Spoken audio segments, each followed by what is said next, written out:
Je m'appelle Joseph et j'ai seulement 14 ans, mais j'ai déjà eu une vie assez compliquée. Quand j'avais 3 ans, mes parents sont morts dans un crash d'avion et personne dans ma famille n'a voulu prendre ma garde. Alors, j'ai directement été envoyé dans une famille d'accueil. J'ai été transféré dans plusieurs familles d'accueil et je n'ai jamais été assez chanceux pour qu'on m'adopte. Mais je me porte bien. Ces 3 dernières années, je partageais une maison avec 8 autres enfants. Honnêtement, c'était la maison la plus agréable que je n'ai jamais eue. Nos parents adoptifs ne faisaient pas vraiment attention à nous, alors nous faisions ce que nous voulions la plupart du temps. Tout était aussi normal que cela puisse l'être pour les enfants en famille d'accueil jusqu'à ce jour calme d'été. Avant de continuer, aimez la vidéo et abonnez-vous pour ne manquer aucune de nos histoires passionnantes. On vivait proche d'une forêt et lors de nos jours de repos, on allait souvent tous ensemble explorer les alentours. Je veux dire, on n'avait rien de spécial à faire dans la maison, alors on devait trouver des moyens de nous occuper. Nos parents adoptifs n'étaient pas assez riches pour nous acheter des ordinateurs ou autres objets électroniques à tous, alors on s'amusait à l'ancienne. Un après-midi d'été, nous avons décidé d'aller plus loin que tout ce que nous n'avions jamais franchi. La fratrie était au grand complet. Il y avait Nina, la plus mignonne, qui avait seulement 3 ans, le frère de Nina, Fred, qui avait 5 ans, ainsi que Josiah et Jacob, qui étaient des jumeaux de 12 ans. Monique avait 14 ans comme moi, et elle était la fille biologique de nos parents adoptifs. Reggie et Harry avaient 16 ans et Edward avait 18 ans, mais nos responsables ne l'ont pas jeté hors de la famille d'accueil, bien qu'il ait refusé de trouver un travail après avoir quitté le lycée. On était si nombreux et c'était difficile de faire attention à tout le monde tout le temps. Cependant, cet après-midi, on était tous ensemble à courir dans la forêt comme des animaux sauvages. Oh, Joseph, comment s'appelle cette fleur? Nina a demandé en soutien de joie. Elle adorait être dehors dans la nature. Je ne sais pas, mais elle est jolie, comme toi, ai-je dit et je l'ai mise dans ses cheveux. Elle a couru pour aller voir les autres pendant que je marchais lentement pour ramasser des pierres à l'apparence étrange pour ma collection. On marchait depuis un moment et je n'avais pas réalisé qu'on était allé plus loin que jamais. Tout à coup, j'ai entendu des éclats de voix plus loin. Joseph, viens vite, regarde ça. Il me semble que c'était Fred, mais tout le monde était en train de crier. J'ai couru vers eux pour voir ce qu'il se passait. Je les ai tous trouvés à côté de l'entrée d'une petite grotte. Est-ce que tout le monde voit ce que je vois? A demandé Monique. C'est comme si je rêvais, dit Édouard. Je les ai bousculés pour entrer dans la grotte. C'est super sombre, ai-je dit. Édouard m'a donné son téléphone avec la lumière allumée. J'ai éclairé les alentours. C'est juste une grotte ordinaire, Édouard, ai-je dit. Regarde là, a-t-il dit en me guidant vers une commode en métal. J'étais totalement perturbé. Que faisait une commode en métal dans une grotte au milieu de nulle part? Vous avez tout ouvert? Ai-je demandé. Il hocha la tête en me faisant signe de les rejoindre pour enquêter. J'ai ouvert le premier tiroir, il était plein de lingots d'or. Le second était rempli de pierres précieuses. J'ai ouvert les autres, il semblait qu'ils étaient tous remplis avec des objets de valeur. Mes frères et sœurs adoptifs étaient à mes côtés et se sont mis à remplir leurs poches avec le contenu des tiroirs. Ils en ont mis autant qu'ils le pouvaient. Moi, par contre, la seule chose qui m'intéressait était une petite boîte en argent. Elle avait la taille d'une boîte à bijoux normale et peu importe combien j'essayais, je n'arrivais pas à l'ouvrir. C'est la seule chose que j'ai prise dans cette grotte avant de rentrer à la maison. Les enfants se sont éclatés pendant les jours suivants. Édouard les a aidés à échanger leurs trouvailles contre de l'argent et ils ont acheté des tas de choses, des vêtements, des chaussures chères et tout autre objet dernier cri. Nos parents adoptifs n'ont rien remarqué du tout. Parfois, c'était comme s'ils étaient juste des meubles. C'est alors qu'un jour, Édouard a disparu. Il nous a envoyé un message disant qu'il était allé chercher plus de choses dans la grotte et qu'il n'avait pas assez d'argent pour commencer une vie par lui-même. Il ne nous a jamais dit au revoir. Je ne m'en serais plus préoccupé si je n'étais pas occupé à essayer d'ouvrir cette fichue boîte en argent. J'étais certain que ce qu'il y avait à l'intérieur était bien plus précieux que tout ce qu'il y avait dans la grotte. Je l'ai amené à un serrurier un jour pour voir s'il trouverait un moyen ou une clé pour l'ouvrir. Je ne comprends pas cette chose du tout. J'imagine que c'est un verrou spécial et qu'il n'existe qu'une seule clé sur cette planète qui puisse l'ouvrir, a-t-il dit. Allons, il doit bien y avoir un moyen, ai-je dit. Il secoua la tête tristement et je suis parti. Je l'ai gardé en lieu sûr, sous mon lit, et une nuit, j'en suis sûr et certain de l'avoir entendu faire bip. Je dois tellement être obsédé par cette boîte stupide que maintenant je l'entends faire du bruit, et je pensais en me retournant pour plonger dans un profond sommeil. Les jours suivants, j'ai essayé encore et encore d'ouvrir cette fameuse boîte. Finalement, ça me frustrait tellement que je l'ai mise à la poubelle. J'ai vérifié par la fenêtre que le camion poubelle la récupère bel et bien pour que cette boîte disparaisse à jamais. Phew! Maintenant, je peux à nouveau vivre normalement sans me soucier de cette chose idiote, ai-je pensé. La fin de l'été s'est déroulée joyeusement. On allait de moins en moins souvent dehors, étant donné que nous avions les dernières Xbox et PlayStation, et des tas de jeux. On essayait quand même d'aller dehors, prendre le soleil de temps en temps, mais j'imagine qu'on aurait mieux fait de s'abstenir et rester à l'intérieur. Une après-midi, 6 d'entre nous sont allés au parc pour faire jouer les plus jeunes. Nina était super contente et a sautillé tout le chemin. Lorsque nous sommes arrivés, les jumeaux, Monica et moi, nous sommes assis sur un banc et avons commencé à débattre sur qui était le meilleur personnage dans notre série préférée. Ensuite, nous avons débattu sur d'autres choses et nous étions tellement pris dans notre conversation que nous avons oublié de surveiller Nina et Fred. C'est alors que Fred a couru vers nous en pleurant. Quelqu'un a pris Nina, a-t-il dit. Que veux-tu dire? Ne sois pas fou. Va la chercher. On va devoir rentrer, a répondu Monica. Un homme habillé en noir l'a attrapée et l'a emmenée avec lui. Elle n'a même pas crié, a-t-il dit. Où est-il allé? Ai-je demandé, et il nous montra du doigt la direction. Nous avons tous couru dans ce sens pour chercher la personne qui avait pris notre petite sœur, et nous n'avons pas eu de chance. Elle avait disparu. Monica avait un téléphone, alors elle a appelé la police immédiatement. Ensuite, nous sommes directement rentrés à la maison pour dire à nos parents adoptifs ce qu'il s'était passé. Lorsque la police est venue chez nous, ils ne comprenaient pas pourquoi quelqu'un voulait kidnapper une petite fille adoptive. Ce n'est pas comme si vous aviez beaucoup d'argent ou quoi que ce soit, a dit un des officiers de police. Ne remuez pas le couteau dans la plaie, allez chercher notre fille, a crié ma mère adoptive. Personne n'a dormi cette nuit-là. Notre mère adoptive a pleuré toute la nuit alors que notre père faisait les 100 pas. On s'inquiétait beaucoup trop. Où avait-il emmené Nina? Pourquoi l'avait-il pris? Elle devait être tellement effrayée. Quand le soleil s'est levé, j'ai piqué du nez pendant un moment. Lorsque je me suis réveillé, j'ai pris ma douche, me suis habillé, puis je suis descendu pour faire le petit déjeuner pour toute la famille qui dormait. J'ai entendu du mouvement vers la porte de la cuisine et j'ai vu une enveloppe qui apparut sur la porte. Je l'ai attrapée sans oser l'ouvrir. Il n'y avait aucun nom de marqué dessus, alors je l'ai ouverte et en est sorti un mot. Je l'ai lu.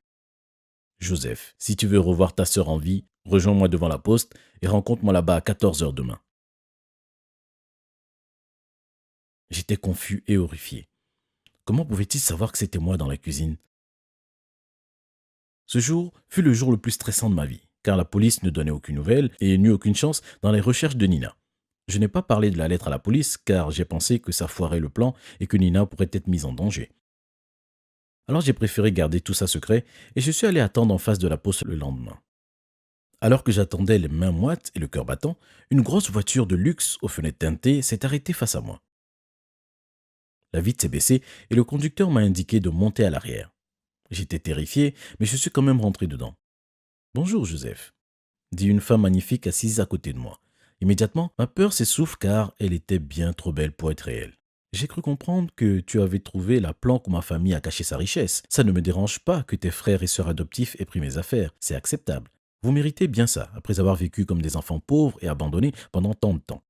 Tout ce que je demande en retour est une boîte en argent. Je sais que c'est toi qui l'as, car j'y ai installé un signal GPS dedans et qu'elle se trouvait dans ta chambre il y a quelques nuits. Cette boîte contient un trésor provenant de l'héritage de ma famille et ça vaut bien quelques millions. Si je ne la retrouve pas bientôt, tu seras tué. Et si tu ne peux pas me rendre cette boîte, tu devras me rendre 50 millions de dollars. Tu as 10 jours. Je te reverrai à ce moment-là, au même endroit, dans 10 jours, a-t-elle dit. Si vous êtes si riche, pourquoi cacher un tel héritage dans une cave? Ça n'a aucun sens. Et où est ma sœur? Ai-je demandé. Au même moment, la voiture s'est arrêtée dans un parking. Une autre voiture s'est très rapidement rapprochée et quelqu'un a poussé Nina dehors. Elle est là. Maintenant sors de ma voiture, a-t-elle dit. Et souviens-toi, 10 jours, ou sinon, j'ai couru pour voir Nina. Tu vas bien? Ai-je demandé. J'avais très peur, mais je suis contente d'être avec toi à nouveau, a-t-elle dit en me serrant dans ses bras. Les voitures sont parties à toute vitesse et je suis rentré à la maison avec Nina, où tout le monde la serra dans ses bras. Lorsqu'ils m'ont demandé ce qui s'était passé, je leur ai dit que les kidnappeurs l'ont rendu, mais je suis resté très vague.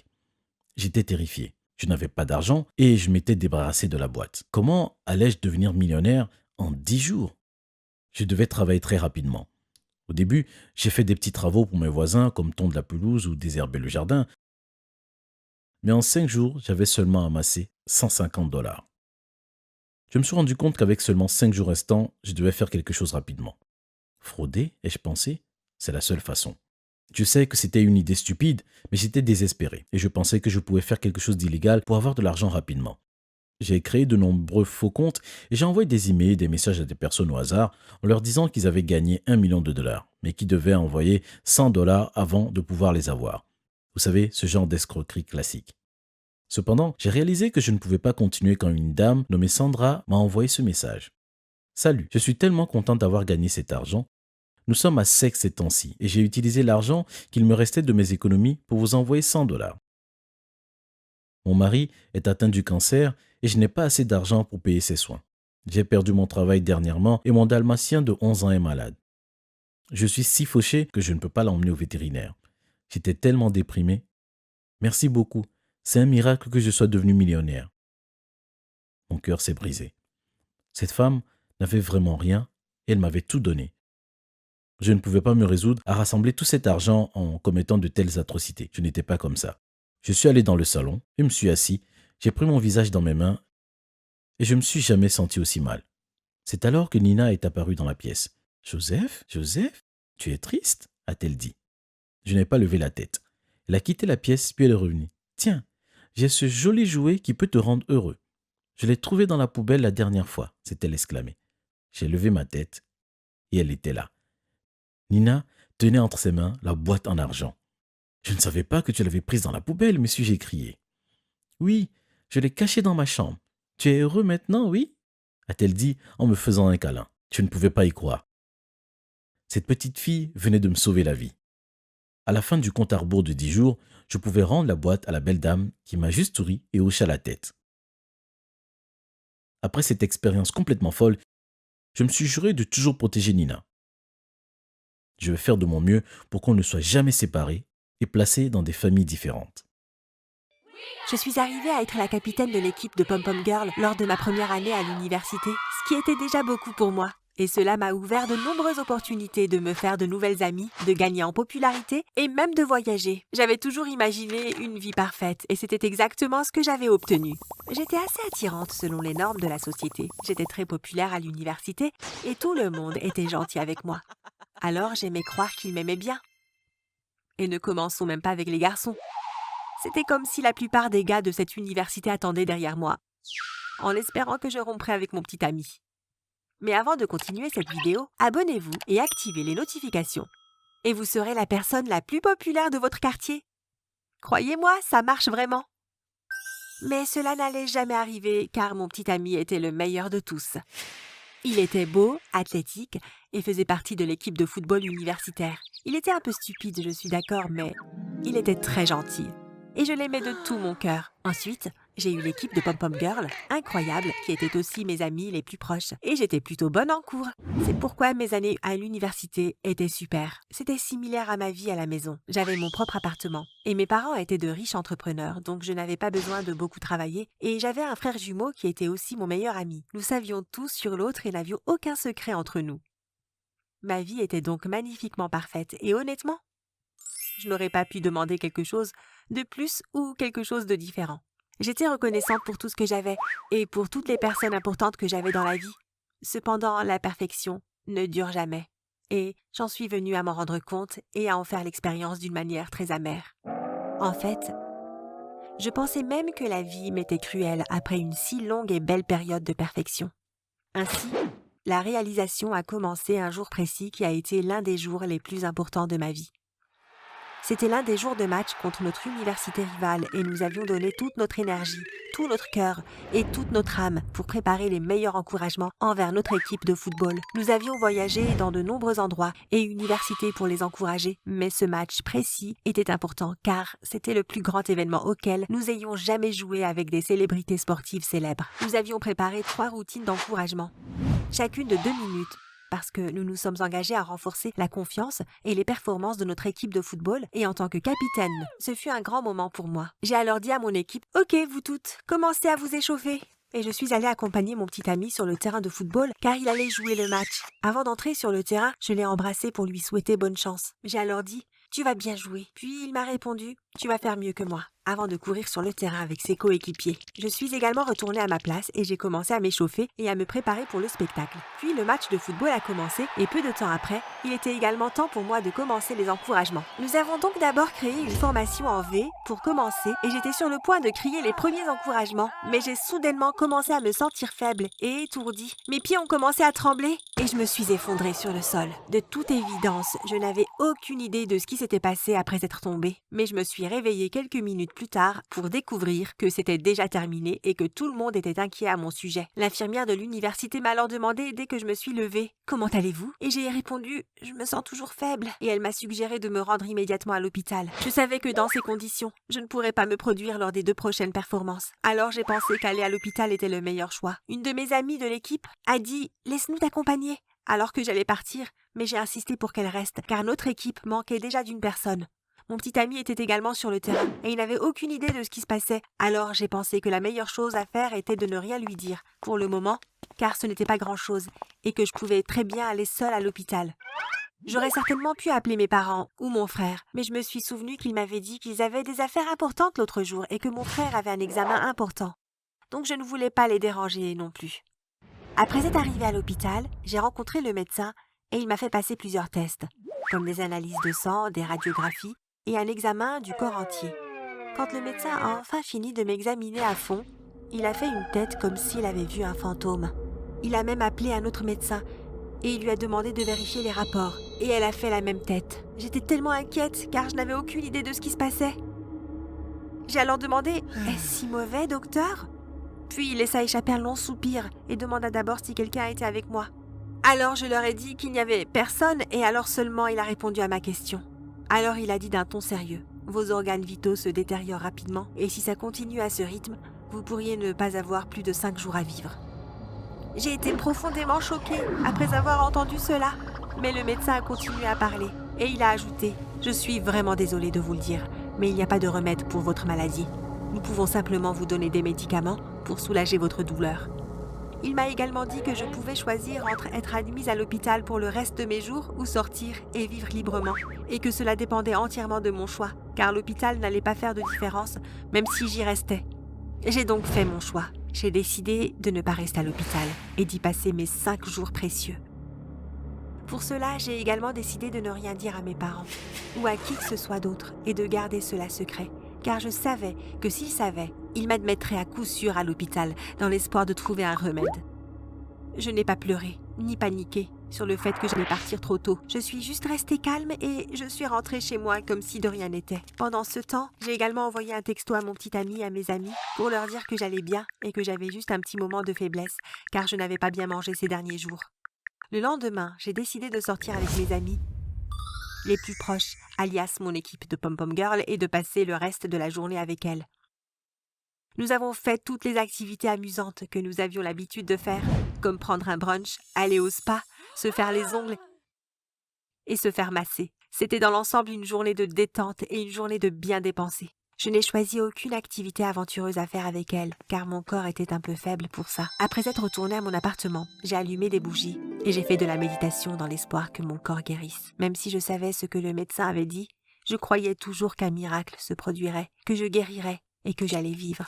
Le lendemain, j'ai eu un rencard avec mon petit ami. Même si je voulais passer tout mon temps avec lui, je devais m'assurer de donner à tous ceux que j'aime assez de temps avec moi. Nous sommes donc allés à la plage pour le rencard.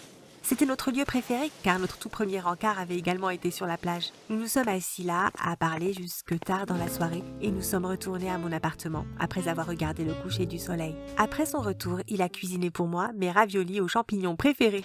J'ai passé une si belle journée avec lui, mais à l'intérieur, je me sentais terrible de devoir lui cacher ma maladie. Puis il s'est couché en premier et j'ai recommencé avec les bougies et la méditation. Je ne sais pas pourquoi, mais j'avais l'impression que cela me guérissait. Le 3e jour, j'ai invité mes parents à passer du bon temps ensemble. Je suis rentrée chez moi et comme je ne pouvais pas faire beaucoup de choses, nous nous sommes simplement assis dans le salon pour parler. Chaque fois que je leur parlais, je pensais à combien ils m'aiment et à quel point je les aime en retour. Et aussi à quel point ils auraient été malheureux s'ils savaient que j'avais si peu de temps à vivre. Après avoir discuté pendant un moment, ma mère et mon père sont allés dans la cuisine. Mon père a alors dit en entrant dans la cuisine « Aujourd'hui, nous allons faire tout ce que tu aimes.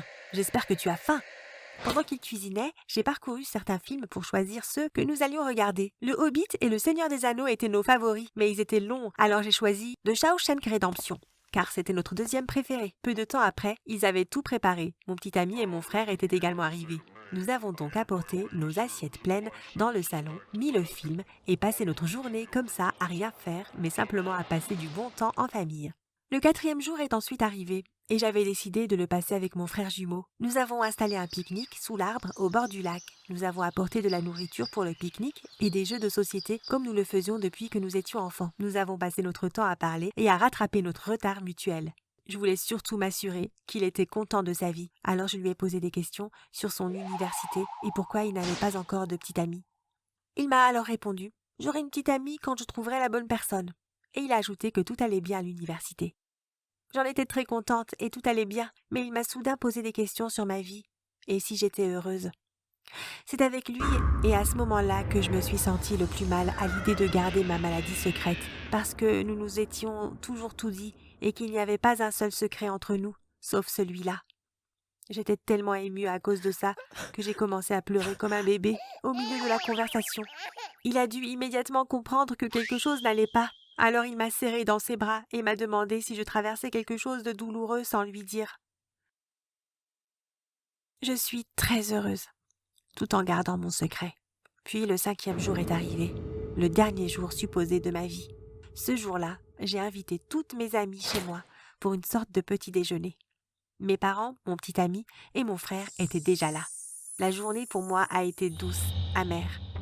J'étais devenue pâle et il était visible que j'étais malade, mais j'ai recouvert mon visage de maquillage. Cependant, je me sentais faible et je ne voulais pas beaucoup bouger, alors je me suis simplement assise, puis j'ai regardé ma famille et mes amis s'amuser et profiter de tout. Les voir heureux m'a fait sentir que j'avais la force de guérir et que leur amour était la clé pour ça. Mais quand même, j'avais l'impression que garder ma maladie secrète était la bonne chose à faire et j'étais heureuse de cette décision. Car si je ne l'avais pas fait, au lieu de profiter et de m'amuser, mes amis et ma famille pleureraient sur mon lit d'hôpital et ils me regarderaient avec pitié. Si ça devait être le dernier moment de ma vie, j'aurais choisi de les voir heureux et souriants. Cette journée aussi était terminée et après avoir passé du temps avec mes proches, je me sentais beaucoup mieux. J'ai allumé des bougies et médité en imaginant chacun de mes organes en train de guérir. Et j'avais l'impression que cela fonctionnait. En ce moment, c'est la veille du 6e jour avant d'aller au lit. J'ai enregistré ça avant la fin de la journée. Donc, vous connaissez au moins mon histoire. Je ne sais pas si je me réveillerai ou non le lendemain, ou si je vivrai pour voir un autre jour. Mais ce dont je suis sûre, c'est que je n'ai aucun regret. Merci d'avoir regardé. Avez-vous déjà gardé un secret profondément en vous? Faites-le nous savoir dans les commentaires. N'oubliez pas de vous abonner et de regarder les autres vidéos de la chaîne. À 17 ans, j'ai pris mon premier emploi en tant que gardienne de maison. Je devais m'occuper d'une vieille dame, Madame Waters, qui était super riche, et je devais m'occuper de son manoir. Mon travail consistait à lui faire la cuisine, à lui procurer tout ce dont elle avait besoin, à l'emmener se promener dans le jardin, à nettoyer la maison et à m'occuper de la maison lorsqu'elle voyageait à l'étranger pour ses traitements. J'y ai vécu, et sans famille. J'ai pensé que c'était le travail parfait pour moi. Madame Waters, en revanche, avait de la famille, beaucoup de famille, mais personne n'est jamais venu lui rendre visite, ni pour ses anniversaires, ni pour d'autres occasions. Du moins, pas pendant les 2 années où j'ai travaillé là-bas. Mais avant de passer à autre chose comme cette vidéo, appuyez sur le bouton s'abonner et activez la cloche de notification et vous découvrirez bientôt qui a le béguin pour vous. Croyez-moi, ça marche. Pour son bien, j'ai même fait des cartes d'invitation et je les ai envoyées. Mais elles ne sont jamais arrivées. J'apprécie ce que vous faites, mon enfant, mais il ne viendrait jamais. Ils n'ont même pas appelé depuis des années, disait-elle en essayant de me consoler, mais je savais qu'elle était blessée à l'intérieur. Cependant, même si aucun membre de sa famille ne venait jamais la rencontrer, il y avait un membre qui faisait exception, son petit-fils. Il s'appelait Casper, et il était aussi super riche, comme sa grand-mère, et n'avait pas de parents comme moi. En fait, il était devenu millionnaire à seulement 20 ans, grâce aux revenus de sa propre entreprise. Il était aussi un peu beau, mais trop fier pour me saluer une seule fois lors de ses visites. Je ne sais pas pourquoi il ne m'a jamais parlé, alors j'ai supposé que c'était peut-être à cause de la différence de statut entre nous. Il était millionnaire et je n'étais qu'une pauvre concierge après tout. Il n'était pas du tout comme sa grand-mère, qui était la plus gentille. Elle m'a toujours traité comme personne ne l'avait jamais fait dans ma vie, avec beaucoup de respect et d'amour, quels que soient ses sentiments. Je savais qu'elle se sentirait souvent seule, et je me sentais vraiment mal à ce sujet. Alors j'ai fait de mon mieux pour être la meilleure compagnie et la rendre heureuse quand je m'occupais d'elle. Et ce n'était pas si difficile. Honnêtement, elle était heureuse. Lorsqu'elle nourrissait les oiseaux, arrosait les plantes ou lorsque nous jouions aux échecs au coin du feu, donc c'était une tâche facile.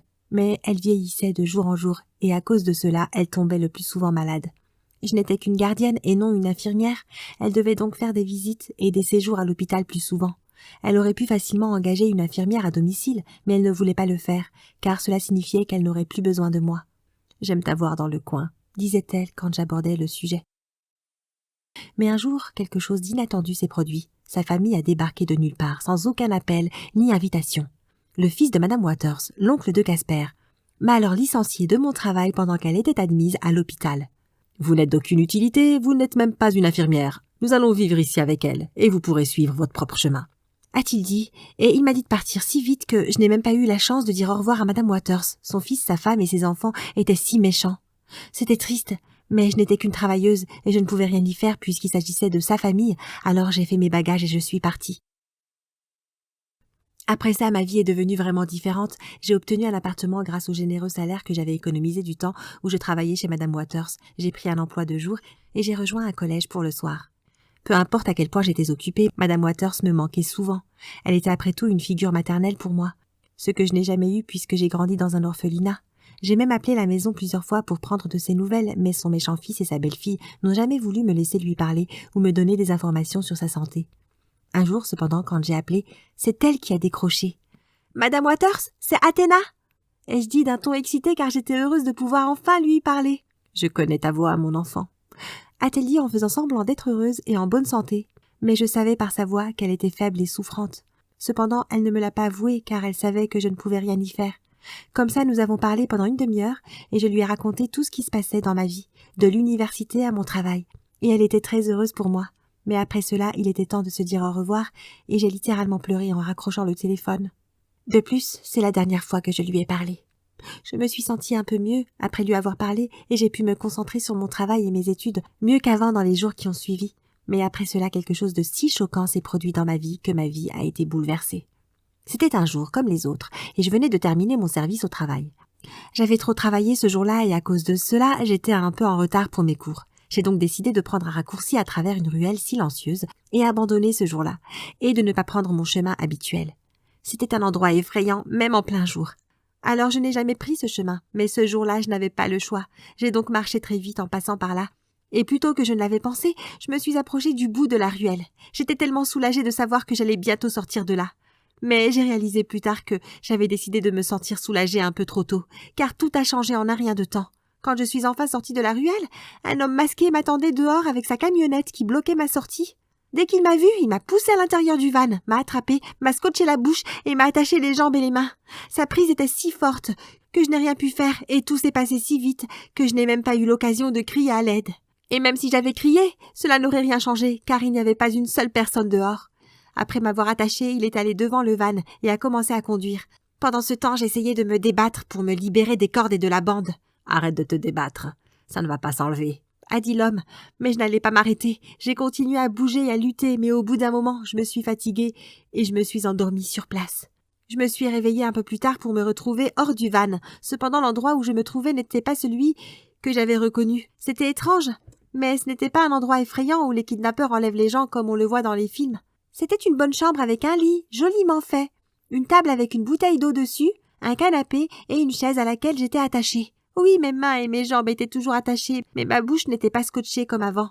Alors j'ai saisi ma chance et j'ai commencé à crier à l'aide. Mais alors le kidnappeur masqué est entré dans la pièce. « Tu veux bien te taire ?» a-t-il dit et a commencé à enlever son masque. « Toi, tu ne t'en sortiras pas comme ça !» lui ai-je crié, mais ensuite je n'ai pas pu dire un mot quand il a fini d'enlever le masque. La personne derrière le masque, ou plus important encore, celui qui m'a kidnappé, n'était autre que Casper, le millionnaire, le petit-fils de Madame Waters. Je me suis immédiatement demandé pourquoi il m'avait kidnappée. Il est millionnaire et je ne suis qu'une pauvre fille. Obtenir une rançon ne peut être la raison, ai-je pensé. J'ai alors pensé à un drame coréen que j'avais regardé la veille et dans lequel les choses qui m'arrivaient en ce moment s'étaient produites, les trucs romantiques et ringards comme la fille qui se fait kidnapper par le millionnaire et qui tombe amoureuse. Après cela, mes pensées sont passées à la beauté de Casper et à la beauté de ses cheveux, et je n'avais plus peur d'être kidnappée. En revenant à la réalité de mes pensées, j'ai réalisé que Casper m'avait parlé pendant tout ce temps, mais que je n'avais pas entendu un seul mot. « Désolée, qu'est-ce que tu disais ?» J'ai dit parce qu'il a arrêté de parler au moment où j'ai commencé à écouter. « J'ai dit arrête de crier et fais-moi confiance !» a-t-il répondu. C'est tout ce qu'il a dit ce jour-là et les jours suivants j'étais là. Il ne venait dans la chambre que quelques fois dans la journée pour me donner de la nourriture, de l'eau et des livres à lire. Et les livres qu'il m'a donnés étaient ceux liés aux cours que je suivais à l'université. J'étais si heureuse qu'il s'intéresse aux choses de ma vie, et je craquais pour lui de plus en plus chaque jour. Et je me suis toujours demandé ce qu'il devait penser de moi, mais il ne parlait jamais. surtout quand je lui demandais des réponses sur la raison pour laquelle il m'avait kidnappée et enchaînée. Un jour, il est venu dans la chambre avec de la nourriture et m'a étonnamment détachée. « Je sors, tu es en sécurité à l'intérieur. Alors reste-y jusqu'à ce que je revienne, » a-t-il dit d'un ton sérieux, et il s'en va. Après qu'il soit sorti, j'ai commencé à repenser aux choses qu'il avait dites juste avant de partir. Que voulait-il dire par « je suis en sécurité à l'intérieur » ? J'ai pensé au pire scénario possible, mais je suis restée à l'intérieur, comme il me l'avait demandé. Cependant, des heures et des heures ont passé, et il n'y avait aucun signe de son retour. Alors j'ai commencé à m'inquiéter. J'avais peur pour lui, car il n'était pas rentré depuis longtemps. Alors j'ai décidé de partir à sa recherche. Je suis sortie de la chambre et de la maison dans laquelle je me trouvais pour me retrouver dans une ville que je ne reconnaissais pas. Mais j'ai vu un restaurant à proximité, alors j'y suis entrée, pour voir si quelqu'un voulait bien me prêter son téléphone pour l'utiliser. Lorsque je suis entrée, j'ai complètement oublié le téléphone, car quelque chose d'autre a attiré mon attention. Une grande télévision juste devant le comptoir. Ce n'est pas la taille de la télévision qui a attiré mon attention, mais ce qui s'y passait. Il y avait une photo de moi aux informations, et l'histoire se poursuivait. Alors j'ai demandé à la femme présente de monter le volume, et ce que j'ai découvert ensuite était à la fois extrêmement déchirant et choquant. Ce qui m'a brisé le cœur, c'est que Madame Waters était décédée il y a quelques semaines, juste au moment où j'ai été kidnappée par le millionnaire. Puis vint la partie choquante. J'ai découvert que Madame Waters m'avait laissé la moitié de sa fortune de plusieurs millions dans son testament, un quart à Casper et le reste à l'association caritative. « Ce n'est pas tout », a dit quelqu'un par derrière. Je me suis retournée pour voir que c'était Casper. Après avoir découvert que grand-mère avait laissé sa fortune pour toi, j'ai entendu mon oncle et ma tante conspirer pour te kidnapper, prendre l'argent et te faire disparaître de la surface de la terre. A-t-il expliqué. Il m'a également dit qu'il en avait informé la police avant que tout ne se passe et qu'il m'avait enlevé à la place pour me mettre en sécurité, puis qu'il avait rassemblé des preuves contre eux. Après avoir découvert que grand-mère avait laissé sa fortune pour toi, j'ai entendu mon oncle et ma tante conspirer pour te kidnapper. Je suis désolée que ça se passe comme ça et que j'ai dû te kidnapper, a-t-il dit en s'excusant. J'étais si heureuse en pensant à la façon dont il m'a protégée pendant tout ce temps et j'ai même rougi un peu. Eh bien, pour une fois, tu ne m'as pas écoutée pour rester à l'intérieur, a-t-il dit à nouveau en me souriant. J'ai souri en retour et je suis devenue un peu timide en réalisant que c'était la première fois qu'il me parlait autant à la fois. De toute façon, tu es en sécurité maintenant et tu es riche, donc tu es libre de faire ce que tu veux, a-t-il ajouté. Et soudain, j'ai senti que c'était maintenant ou jamais. Alors j'ai dit à voix haute, « Je veux sortir avec toi. Croyez-moi, c'est la chose la plus courageuse que j'ai jamais faite. » Il a souri et m'a dit qu'il avait toujours voulu faire ça. Et juste comme ça, tous nos problèmes étaient résolus. Nos vies étaient faciles et Casper et moi avons commencé à sortir ensemble. Merci de regarder. Comment avez-vous rencontré votre coup de foudre? Dites-le nous dans les commentaires. N'oubliez pas de vous abonner et de consulter les autres vidéos de la chaîne.